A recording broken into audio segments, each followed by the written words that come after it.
السلام علیکم، میں ہوں ریحان طارق اور آپ دیکھ رہے ہیں دستک۔ تحریک انصاف میں اندرونی اختلافات نے پارٹی کو ناقابل تلافی نقصان پہنچایا ہے۔ مزاحمت اور مفاہمت کے بیانیے نے پارٹی کی سیاسی سمت کو دھندلا دیا ہے۔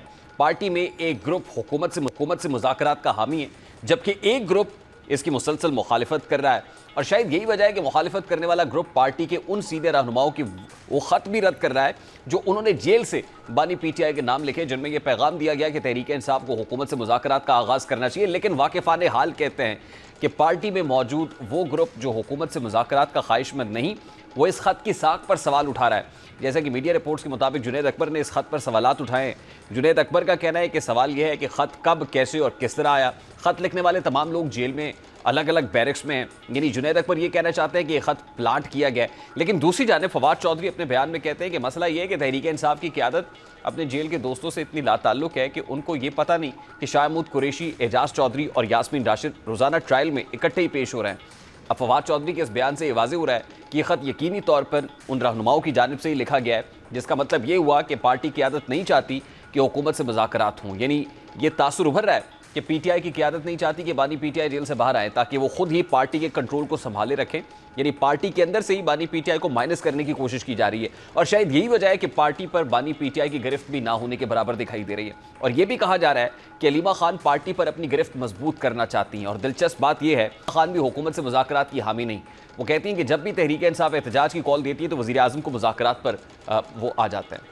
اب پی ٹی آئی کے وہ رہنما جو حکومت سے مذاکرات کے خواہش مند نہیں ہیں، وہ حکومت پر یہ الزام لگا رہے ہیں کہ وہ پی ٹی آئی کے احتجاج سے خائف ہیں، اس لیے وہ مذاکرات کی پیشکش کر رہی ہے۔ لیکن دوسری جانب تحریک انصاف کے وہ رہنما جو مفاہمت کا دامن تھامنا چاہتے ہیں، ان کے نزدیک پارٹی کی عادت پارٹی پر صرف اپنی گرفت مضبوط رکھنا چاہتی ہے، اور ایسا تاثر اس لیے ابھر رہا ہے کیونکہ فیصل چودھری کہتے ہیں کہ محمد زبیر کی تحریک انصاف میں شمولیت کی منظوری بانی پی ٹی آئی کی جانب سے دے دی گئی تھی، لیکن پی ٹی آئی کی قیادت نے انہیں پارٹی میں آنے سے روکا ہے۔ اب اگر فیصل چودھری کی بات کو درست تصور کیا جائے تو یہ سوال اٹھتا ہے کہ کیا پی ٹی آئی کی قیادت اتنی منہ زور ہو گئی ہے کہ وہ بانی پی ٹی آئی کے فیصلوں کو نظر انداز کر دے؟ اس سے تو یہ اندازہ لگایا جا سکتا ہے کہ بانی پی ٹی آئی نے پارٹی پر مکمل طور پر اپنی گرفت کھو دی ہے، اور یہ گرفت اس لیے کھو دی ہے کیونکہ پارٹی کے رہنماؤں پر یہ الزام ہے کہ وہ بانی پی ٹی آئی کو جیل میں جا کر گمراہ کرتے ہیں، اور انہیں یہ خدشہ ہے کہ اگر حکومت سے تحریک انصاف کے مذاکرات شروع ہو گئے تو ایسے میں بانی پی ٹی آئی کی رہائی ممکن ہو سکتی ہے، اس لیے وہ مزاحمتی اپروچ اپنا رہے ہیں۔ لیکن مزاحمت سے صرف نقصان ہی ہوگا۔ یہی وجہ ہے کہ بیرسٹر گوہر حکومت سے مذاکرات پر آمادگی کا اظہار کر رہا ہے۔ خان صاحب کا یہی کہنا تھا مذاکرات میننگ فل ہو، اگر اس کا ہے پارٹی نے فیصلہ کیا کہ خان صاحب کی جو ہدایات آئے گی ہم کریں گے، لیکن ہم آپ کو یہ کہے کہ ہماری طرف سے دیر نہیں۔ اگر وہ لوگ جو زبانی کہتے رہے کہ ڈائلاگ ہو، اگر وہ کبھی سنسیئر ہوتے تو خان صاحب کے پاس ایکسس دیتا۔ لیکن دوسری جانب ان دنوں علی امین گنڈا پور بھی اداروں کے خلاف مزاحمت کر رہے ہیں، اور واقفان حال کہتے ہیں کہ انہیں یہ مزاحمت بھاری پڑ سکتی ہے۔ اگر تحریک انصاف کی کے پی میں حکومت گر جاتی ہے تو بانی پی ٹی آئی سمیت پارٹی کی مشکلات میں مزید اضافہ ہو سکتا ہے۔ اگر صوبے کی حکومت تبدیل ہوتی ہے تو اس صورت میں پی ٹی آئی کی احتجاجی طاقت بھی کم پڑ سکتی ہے، اور پیپلز پارٹی یہ چاہتی ہے کہ وہ خیبر پختونخوا میں تحریک انصاف کی حکومت کا خاتمہ کرے۔ اس حوالے سے گزشتہ روز فیصل کریم کنڈی کی شہباز شریف سے ملاقات ہوئی، اور اس ملاقات میں میڈیا سے بات کرتے ہوئے کیا کہا، ذرا وہ آپ کو دکھاتا ہیں۔ اب ایک طرف تحریک انصاف مولانا فضل الرحمان سے صوبے کی حکومت نہ گرانے کی درخواست کر رہی ہے، اور جے یو آئی ایف اے بھی اس پر مثبت رد عمل دے رہی ہے، لیکن نون لیگ کے اندر اس حوالے سے آراء تقسیم دکھائی دیتی ہے۔ جیسا کہ رانا ثناء اللہ کہتے ہیں کہ پی ٹی آئی کی صوبائی حکومت کے خلاف تحریک عدم اعتماد لانے کا معاملہ زیر غور ہی نہیں ہے۔ لیکن دوسری جانب سینیٹر عرفان صدیقی صوبے میں ان ہاؤس تبدیلی کے امکانات کو رد نہ کرتے ہوئے کہتے ہیں کہ کے پی میں جو حالات ہیں اور جو وہاں کی حکومت کی کارکردگی ہے اس کو دیکھا جائے تو ممکن ہے وہاں حکومت تبدیل ہو جائے۔ اس وقت پاکستان تحریک انصاف کی مرکزی رہنما سینیٹر بیرسٹر علی ظفر صاحب نے بھی جوائن کیا ہے۔ السلام علیکم بیرسٹر صاحب، بہت بہت شکریہ آپ کے وقت کے لیے۔ سب سے پہلے تو یہ کہیے گا کہ محمد زبیر صاحب کی پی ٹی آئی میں شمولیت کا گرین سگنل بانی پی ٹی آئی نے دے دیا، تو پھر قیادت کو کیا خدشہ لاحق تھا؟ انسیکیور ہو گئے کہ محمد زبیر صاحب کو پریس کانفرنس نہیں کرنے دی گئی اور پارٹی میں شمولیت کو روکا گیا؟ تعلق ہے کہ عمران خان صاحب نے کیا کہا ہے یہ ابھی تک اس میں ابہام ہے۔ انہوں نے شاید یہ کہا ہو کہ اگر وہ جوائن کرنا چاہتے ہیں تو کوئی ممانعت نہیں ہے، لیکن ان کو کوئی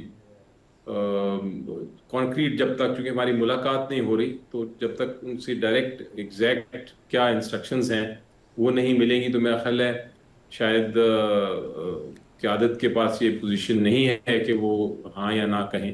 لیکن اگر عمران خان صاحب نے کہا اور واضح طور پہ کہا تو پھر میرا خیال ہے کوئی کسی کو آبجیکشن ہو نہیں سکتی، پھر کوئی شکایت رہ نہیں جاتی، پھر تو ان کو کر سکتے ہوں گے، لیکن ابھی فی الحال تو ان کو نہیں جوائن کرنے دیا گیا۔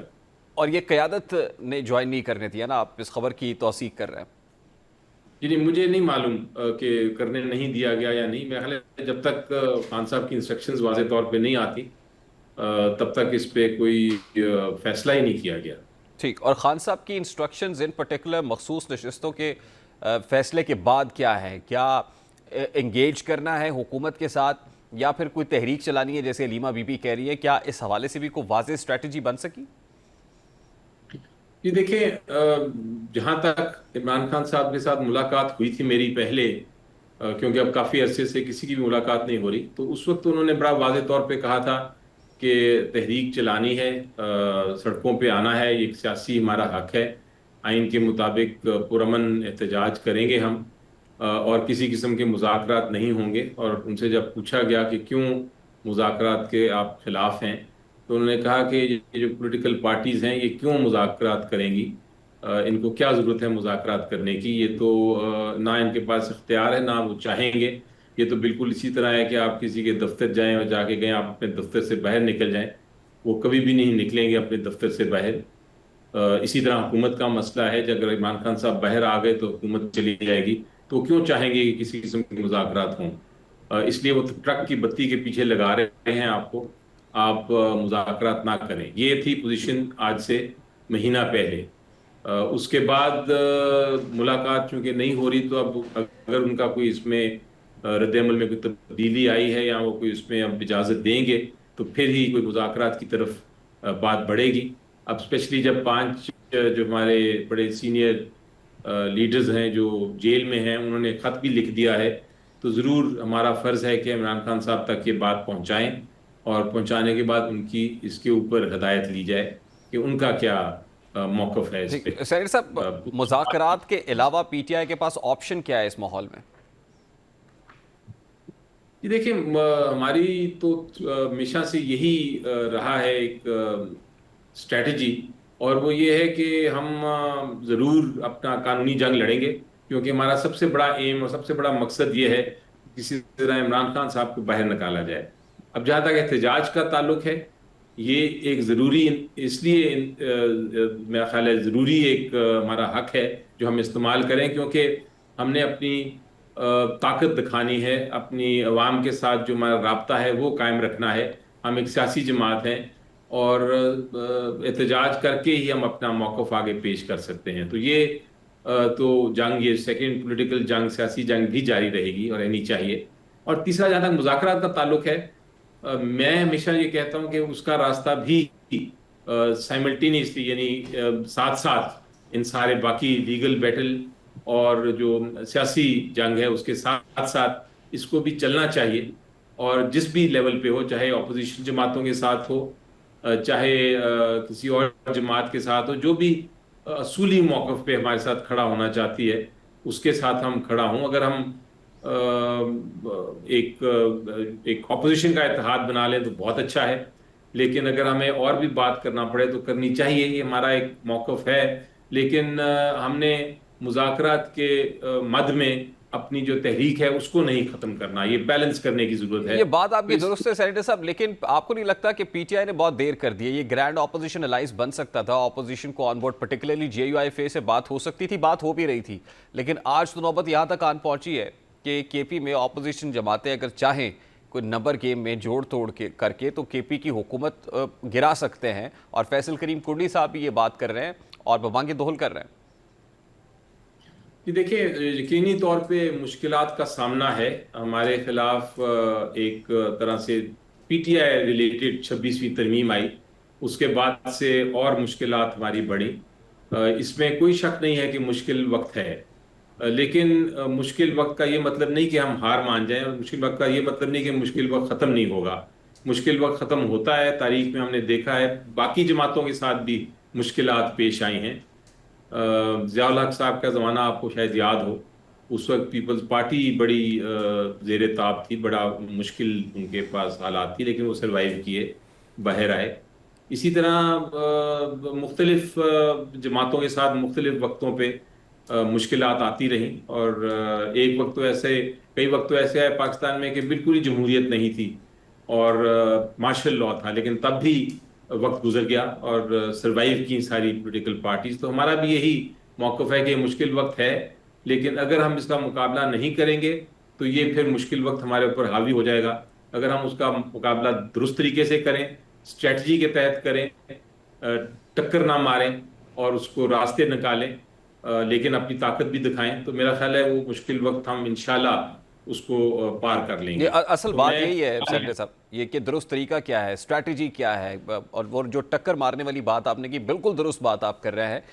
میں بھی یہی کہہ رہا ہوں سر کہ اس وقت جتنی ڈیوائیڈ ہے with in the P T I, with in the leadership, ظاہر ہے نظریات بھی مختلف ہیں، طریقہ کار کے اوپر بھی اختلاف موجود ہے. تو ایسے میں آپ کو کیا لگتا ہے آپشنز کیا ہے کہ ایک طرف حکومت بھی بچانی ہے، پھر مؤثر احتجاج بھی کرنا ہے؟ ڈیوائیڈ آپ علی امین گنڈا پور صاحب کا سٹیٹمنٹ دیکھ لیں، علیمہ بی بی کا دیکھ لیں، واضح دھڑی بندی دکھائی دیتی ہے سر. دیکھیں اس میں تو کوئی تو ڈینائی نہیں کیا جا سکتا کہ مختلف قسم کی رائے ہیں اور مخالفتیں بھی ہیں، یہ انٹرنل مخالفتیں ہیں. اس میں اس کو چھپانے کی ضرورت بھی نہیں ہے ہمیں، یہ ہم اپنے آپ کو سالو کر رہے ہیں، ان کو سلوشن ڈھونڈ رہے ہیں، ہم بات چیت کر رہے ہیں آپس میں، اور اس میں ایک پوائنٹ پہ آئیں گے انشاءاللہ کہ سارے مخالفتیں ختم ہو جائیں گی. لیکن میں سمجھتا ہوں کہ اس طرح کی ایشوز ہر پولیٹیکل پارٹی میں ہوتے ہیں. ہماری ذرا زیادہ ہائی لائٹ ہو جاتی ہے پی ٹی آئی کی انٹرنل ایشوز، کیونکہ ہمارا مسئلہ یہ ہے کہ ہمارے جو قائد ہیں وہ اس وقت جیل میں ہیں اور ان کے ساتھ ملاقاتیں مشکل ہیں، تو اس کی وجہ سے یہ زیادہ بڑھ کے باہر آتا ہے مخالفتیں. لیکن میں پھر بھی پوری امید ہوں کہ انشاءاللہ ان کو بھی ہم مخالفتیں بھی ختم کریں گے. ہمیں لیڈرشپ کی ضرورت ضرور ہے. ہمارے پاس ایک ہی لیڈر ہے، وہ ہے عمران خان، اور وہ جیل میں ہے. باقی سارے جو ہیں وہ لوگ ان کو کچھ پسند کرتے ہیں، کچھ نہیں کرتے، کچھ کو پولیٹیکل ایکیومن ہے، کچھ کو نہیں ہے، کچھ انٹلیکچولی بہتر ہیں، کچھ نہیں ہیں. یہ ہر پارٹی میں اس طرح کے لوگ ہوتے ہیں، لیکن مقصد یہ ہوتا ہے ہمارا کہ ہم سب کو ساتھ لے کے چلیں، اور یہی میں کوشش کر رہا ہوں. اور انشاءاللہ یہ آپ دیکھیں گے کہ جلد کامیاب ہوں گا. اور یہ کیا کس سطح پہ کوشش ہو رہی ہے بیرسٹر صاحب؟ لاسٹلی یہ بھی بتا دیجیے گا، کیونکہ اس وقت جو چیئرمین پی ٹی آئی ہیں بیرسٹر گوہر، وہ یہ کہتے ہیں کہ مذاکرات کرنے چاہیے اور وہ اس کے حامی نظر آتے ہیں، لیکن ایک ظاہر کیمپ ہے وہ چاہتا ہے کہ نہیں، مزاحمت ہونی چاہیے یا احتجاجی تحریک چلنی چاہیے. آپ جو کوشش کر رہے ہیں وہ کس سطح پہ کر رہے ہیں جس کے ریزلٹس ایکسپیکٹ کیے جا سکتے ہیں؟ جی دیکھیں، ہر ایک کا ویو، یہ دونوں ویوز آپ نے جو دیے، یہ مختلف، دو بالکل مختلف رائے ہیں، لیکن یہ ایسی رائے نہیں ہے کہ ہم ایک پلیٹ فارم پہ نہیں لا سکتے. اور دونوں کے پاس ہر قسم کا جب موقف پیش ہوتا ہے تو اس کے ساتھ آپ کی ایک لاجک ہوتا ہے، ایک منطق ہوتا ہے، آپ کی کوئی ریزننگ ہوتی ہے، وہ ریزننگ کو بھی دیکھنا پڑتا ہے. لیکن الٹیمیٹلی میں آپ کو بتاؤں کہ الٹیمیٹ جو اس کا فیصلہ ہوگا، ان دونوں جو مختلف آپ نے راستے دکھائے وہ عمران خان صاحب کریں گے. ہو سکتا ہے مڈل گراؤنڈ ہو جائے، ہو سکتا ہے درمیانہ راستہ ہو جائے، ہو سکتا ہے ایک کو رد کر دیا جائے، دوسرے کو مانا جائے. لیکن ایک بار عمران خان صاحب واضح طور پہ کچھ کہہ دیں گے تو آپ دیکھیں گے کہ کسی قسم کی پھر دو رائے نہیں رہیں گی، پھر وہ سارے ایک ہی رائے ہیں. یہی پارٹی ڈسپلن کا اور ایک عنقریب ماحول یہ ہوتا ہے. ملاقات متوقع ہے سینیٹر صاحب؟ میں کوشش تو کر رہا ہوں کہ میری منگل کو ان کے ساتھ ملاقات ہو. اگر ہو جاتی ہے تو انشاءاللہ پھر آپ کو اس کا واضح جو بھی وہ کہتے ہیں وہ میں پھر آپ کو بتاؤں. بہت بہت شکریہ. بیرسٹر علی ظفر صاحب پاکستان تحریک انصاف کے مرکزی رہنما ہمارے ساتھ موجود تھے. گزشتہ رات مفتہ اسماعیل کی رہائش گاہ پر ایک سیاسی اکٹھ ہوا ہے. اس اکٹھ میں ملکی سیاسی ماحول کو بہتر بنانے کے لیے کوئی جو غیر یقینی ماحول ہے، غیر یقینیت کے بادل جو ہٹانے کی ڈسکشن ڈیلیبریشنز ہوئی ہیں، ذرا اس پہ بات کریں گے اس بریک کے بعد. ہمارے ساتھ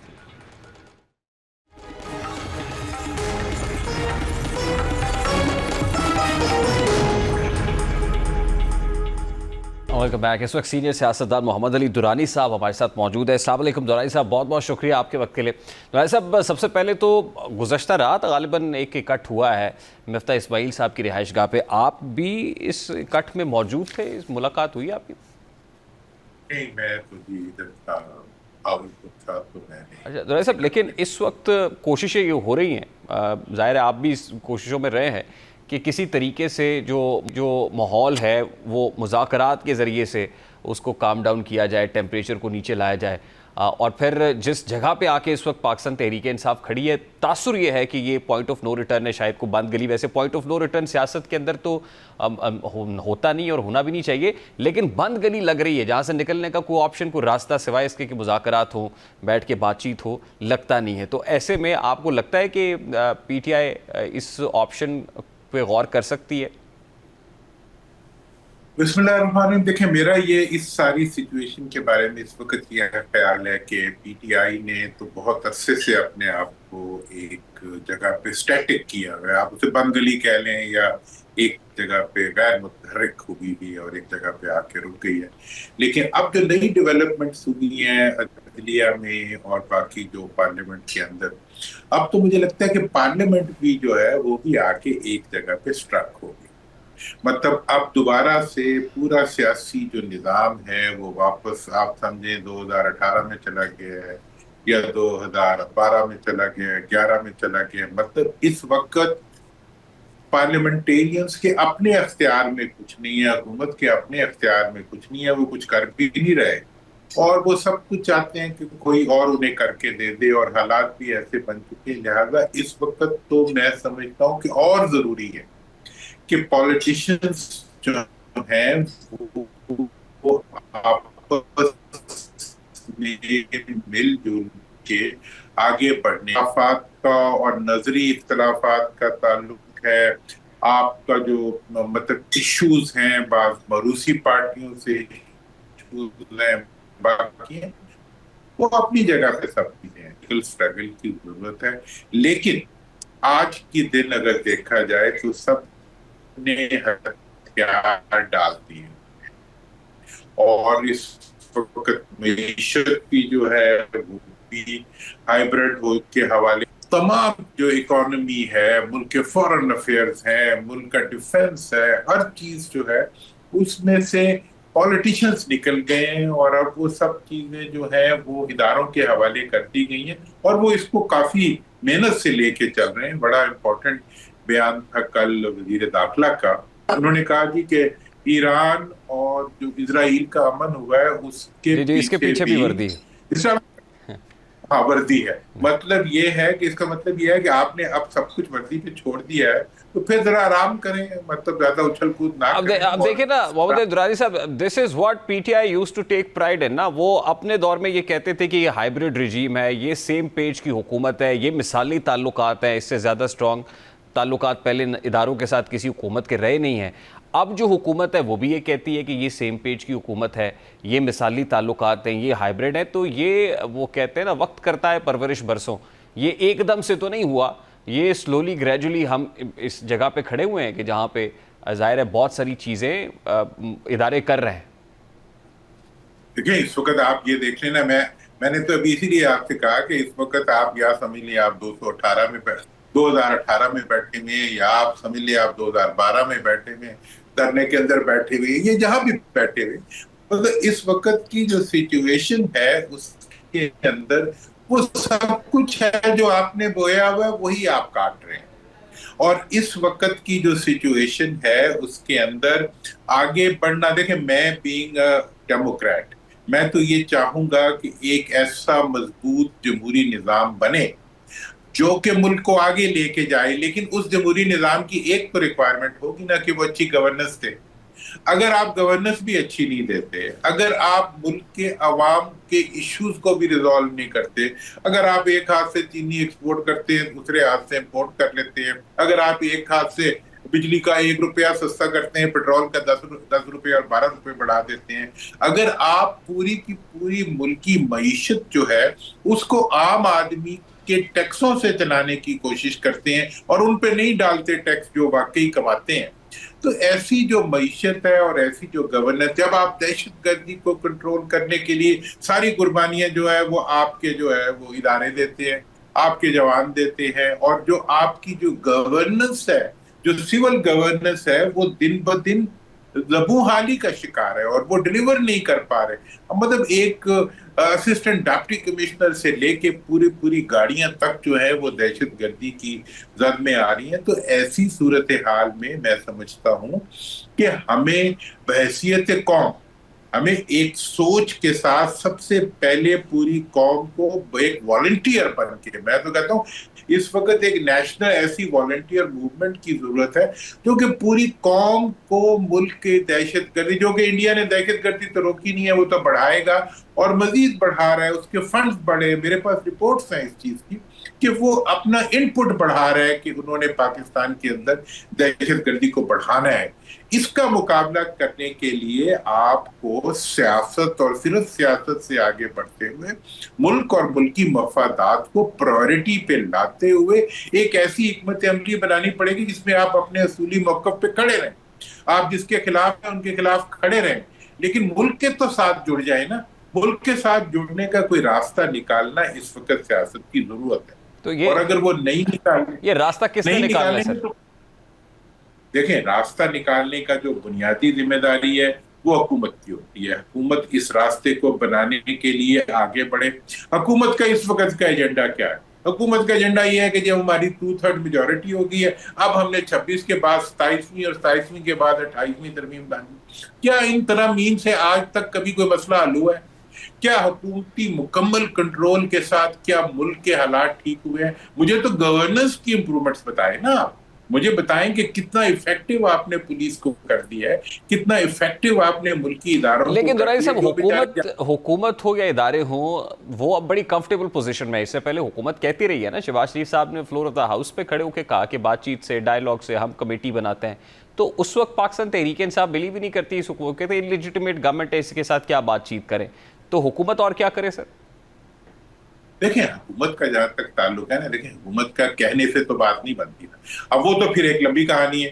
مطلب یہ ہے کہ آپ نے 26 میں ترمیم کر لی، حکومت یہ کر سکتی تھی، انہوں نے عدلیہ کو بالکل سسپینڈ کر دیا، وہ کر سکتے تھے، 2/3 میجورٹی ہے ان کے پاس، وہ چاہے تو اپنے آپ کو بادشاہ ڈکلیئر کر دے جیسے 1997 میں میاں نواز شریف صاحب کرنا چاہتے تھے۔ مطلب اس وقت یہ تمام اختیارات ہیں آپ کے پاس۔ اس ایکومولیشن آف پاور جو ہے that is not the answer. اس وقت تو انگیجمنٹ، انوالومنٹ اور کانفیڈنس بلڈنگ بائرز جو ہیں they can serve the purpose. آپ یہ دیکھیں نا کہ آپ نے کون سی قومی یکجہتی کے لیے اس وقت کون سی تحریک آپ نے چلائی ہے کاپی رائٹرز کی لکھی ہوئی تقریروں کے علاوہ۔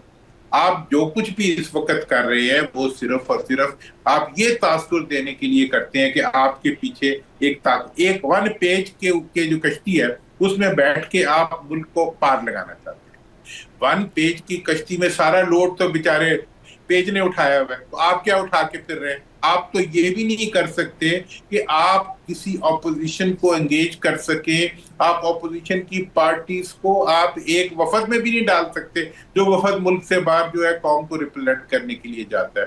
تو لہٰذا یہ جو اس وقت کے، میں چند افراد کو دیکھتا ہوں کہ جو ہر ایک سے مل سکتے ہیں، اپوزیشن والوں سے بھی مل لیتے ہیں، دوسروں سے بھی مل لیتے ہیں، کتنے ہمارے قومی سیاستدان ہیں سر حکومت میں ہیں۔ دیکھیے، تحریک انصاف نے اپنے دور میں یہی کیا کہ اس وقت کی اپوزیشن سے ہاتھ نہیں ملایا، اٹھا کے نیب کے کیسز بنانے ہوں، سٹیٹمنٹس دینے ہوں، جتنا بھاری بھرکم سٹیٹمنٹ دیے جا سکتے تھے، جو کیسز بنائے جا سکتے تھے، جو پولیٹیکل وکٹمائزیشن ہو سکتی تھی وہ ہوئی، پھر اس کے بعد صفحہ پھٹا تو پی ٹی آئی کی آنکھ کھل گئی۔ آج یہ حکومت اتنی کمفرٹیبل پوزیشن میں ہے کہ وہ چاہتی اپوزیشن سے ہاتھ نہیں ملائے گی، یا وہ 26ویں آئینی ترمیم یا دیگر معاملہ 27ویں اور 28ویں جو بھی معاملات ہیں، آپ کو لگتا ہے کہ یہ جو اگر یہ کہتے ہیں سیم پیج ہے، کمفرٹیبل ہے، ہائیبریڈ ہے، یہ کوئی دیر پا چیز ہے؟ یہی تو دیکھیں، بالکل آپ نے ہے یہ گنبد کی سزا جیسی کہے ویسی۔ آپ جس بات کی طرف اشارہ کر، مطلب جب وہ یہ بات کہتے تھے تو ہم لوگ چیخا کرتے تھے کہ خدا را اس پیج پہ بیٹھ کے مت اچھلو، ٹھیک ہے نا جی، اپنی پرفارمنس پہ بیٹھ کے اچھلو۔ اور اس وقت یہ حال ہو گیا تھا کہ ٹکٹ لینے والا کوئی نہیں ملتا تھا، ٹھیک ہے نا، آپ کو یاد ہے نا یہ بات۔ وہ حکومت میں تھے تو اس وقت کچھ نہیں ملتا تھا، اس کے بعد تو مس ہینڈلنگ ہوئی، اس کا انہوں نے ایڈوانٹیج لے لیا۔ آج بھی وہی حال ہے، آج حکومت کا بھی یہ ہے کہ وہ اپنی پیج، اپنی ترامیم، اپنی طاقت میں خریدے ہوئے ممبر، نہ غیر منتخب ہوئے منتخب ممبران کی بنیاد کے اوپر وہ اپنے آپ کو طاقتور سمجھتے ہوئے جب بڑکے ماریں گے تو اس کے نتیجے میں کیا نکلے گا؟ کل جب یہ پیج جب آگے پیچھے ہوگا تو پھر وہ وہیں بیٹھے ہوں گے۔ میرا اگلا سوال بھی سر لاسٹلی اینڈ کوئکلی یہی ہے کہ یہ اس کا مطلب یہ ہے کہ پاکستان تحریک انصاف کا کم بیک یا بانی پی ٹی آئی کا کم بیک تو صفحہ اکھڑنے اکھڑنے سے مشروط ہے، اور صفحہ اکھڑنا ظاہر ہے حکومت کی اپنی غلطیوں سے مشروط ہے کہ جس وقت یہ ظاہر ہے جب تک ہے تب تک تو ہے، لیکن اگر خدا نخواستہ ایسا ہوتا ہے تو پھر الٹیمیٹلی پی ٹی آئی کا. تو آپ کو یہ ہوتا ہوا مستقبل قریب میں یا بعید میں نظر آتا ہے؟ ایسا ممکن ہے؟ ہاں ہے نا، یہ بہت اچھا آپ کا سوال ہے. دیکھیں بات یہ ہے کہ یہ پیج کا پھٹنا غلطیوں سے پھٹتا ہے، ٹھیک ہے جی. پیج کا پھٹنا عوام کی نفرت سے پھٹتا ہے، پیج کا پھٹنا موروثی حالات کی وجہ سے پھٹتا ہے. میں یہ سمجھتا ہوں کہ ان تمام فیکٹرز جو ہیں، جب پبلک سپورٹ نہ ہو، جب پبلک کے اندر ایک اطمینان نہ ہو ٹورڈز گورننس، جب آپ کی پرفارمنس جو ہے وہ صرف اشتہاروں میں، مطلب جو پرفارمنس دکھانے کے لیے آپ کو اشتہارات دینے پڑے وہ پرفارمنس تو نہ ہوگی نا، وہ تو آپ کا ایک فلم مووی جو آپ چلا رہے ہیں. تو ان تمام چیزوں پہ کھڑی ہوئی جو آپ کی مقبولیت کا تاثر ہوتا ہے، وہ جو ہوتا ہے وہ پیج کتنی دیر قائم رہے گی. یہ بھیگا ہوا پیج ہوتا ہے، پھر اگر عوام ساتھ نہ ہو نا، یہ وہ صفحہ ہوتا ہے. درانی صاحب unfortunately I have to wind it up here sir, مجھے بریک لینے کا کہا جا رہا ہے مسلسل. درانی صاحب بہت بہت شکریہ آپ کے وقت کے لیے. محمد علی درانی صاحب سینئر سیاستدان ہے، اور ظاہر ہے بہت مانی کی اس گفتگو ہے، بہت ساری چیزیں اس میں سمجھنے والوں کے لیے اشارہ ہے کافی. ایک بریک لیتے ہیں، بریک کے بعد واپس آتے ہیں.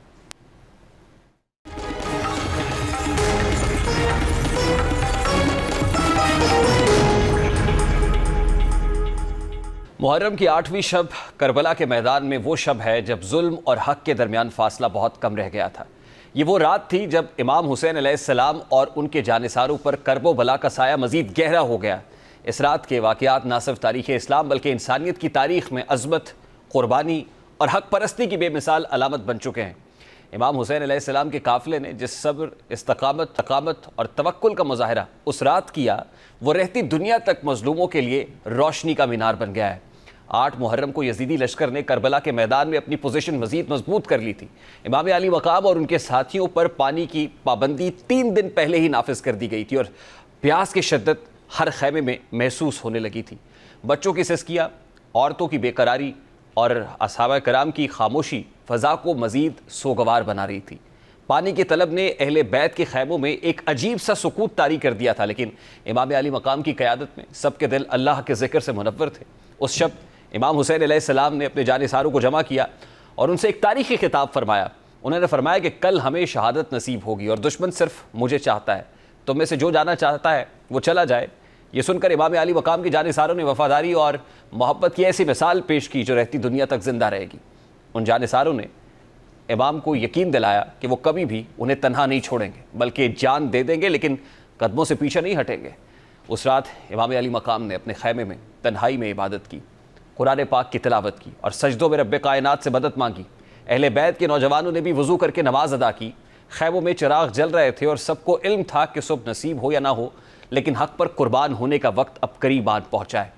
حضرت عباس جو علمدار حسینی تھے بار بار فرات کی طرف نظریں اٹھا کر دیکھتے تھے، لیکن امام علی مقام کے حکم کے بغیر پانی کی طرف رخ نہیں کرتے تھے. بچوں کی پیاس دیکھ کر ان کا دل کٹتا تھا، لیکن وہ صبر کی علامت بنے رہے. اسی رات حضرت علی اکبر نے اپنے والد سے عرض کی کہ بابا کیا میں بھی کل شہادت کا جام پی لوں گا؟ امام نے جواب دیا، ہاں بیٹا، تم سب سے پہلے شہید ہوگے. یہ سن کر علی اکبر نے سجدہ شکر ادا کیا. خیموں میں خواتین خصوصاً حضرت زینب سلام اللہ علیہ، حضرت سکینہ اور دیگر اہل بیت کی بیبیوں نے بھی عبادت اور دعا میں رات گزاری.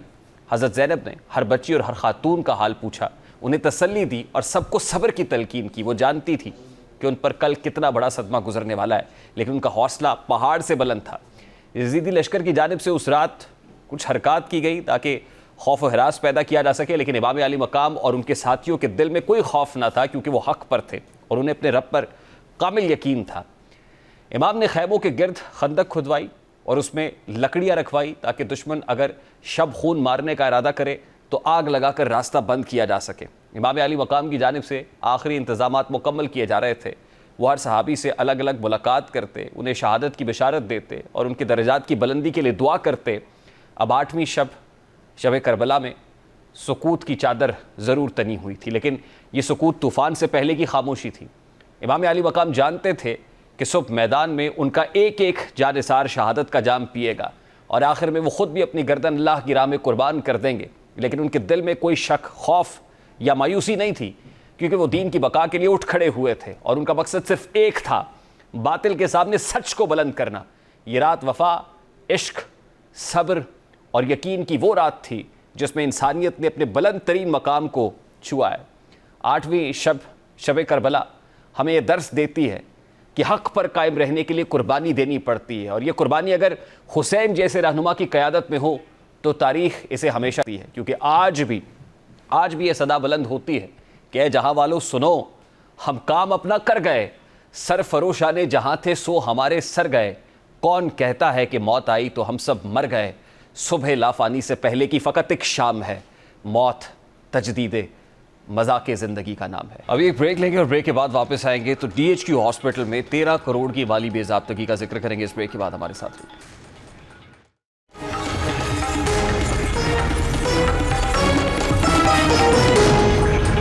ملک کے سرکاری شعبہ صحت میں مالی بے ضابطگیوں، بد انتظامی اور کرپشن کی خبریں کوئی نئی بات نہیں ہے، لیکن جب بات کسی ضلعی ہیڈ کوارٹر ہسپتال کی، DHQ ہسپتال یا پھر بڑے طبی ادارے کی ہو تو معاملہ نہ صرف تشویشناک بن جاتا ہے بلکہ حکومتی اور عوامی اداروں کی کارکردگی پر بھی سوالیہ نشان اٹھاتا ہے۔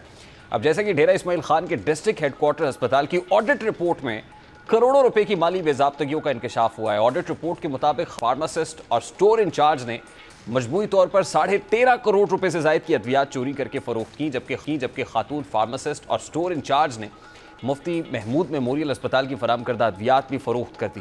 رپورٹ کے مطابق nurses, junior clerks, assistants, computer operators, store keepers اور وارڈ بوائز کی غیر مجاز خلاف ضابطہ تقرریوں کا معاملہ بھی سامنے آیا ہے۔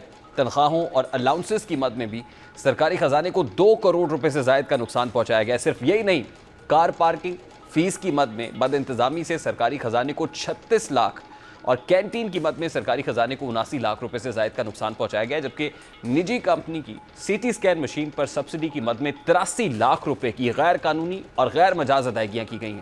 اس کے علاوہ اسپتال ڈائریکٹر کی غفلت کے باعث سولر سسٹم کی مد میں سرکاری خزانے کو 5 کروڑ روپے کا نقصان پہنچایا گیا ہے۔ دوسری جانب مشیر صحت KP احتشام علی نے بتایا ہے کہ رپورٹ محکمہ اینٹی کرپشن اور CM انسپیکشن ٹیم بھیجی گئی ہے۔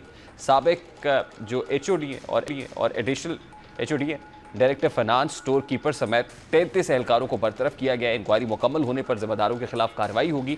اب حالیہ آڈٹ رپورٹ میں DHQ اسپتال میں ہونے والی اربوں روپے کی مالی بدعنوانی کا انکشاف اس بات کا ثبوت ہے کہ ہمارے طبی نظام میں شفافیت اور نگرانی کے فقدان نے کس قدر خطرناک صورتحال اختیار کر لی ہے۔ یہ اسکینڈل نہ صرف ایک فرد یا ایک ادارے کی ناکامی کا منہ بولتا ثبوت ہے بلکہ پورے سسٹم کی ناکامی کی علامت بھی ہے۔ اگر اسپتال کے اندر مال کی مناسب نگرانی کی جاتی، داخلی آڈٹ باقاعدگی سے ہوتے اور سٹور انچارج کی کارروائیوں پر چیک اینڈ بیلنس ہوتا تو شاید یہ سنگین بدعنوانی وقت پر سامنے آ جاتی۔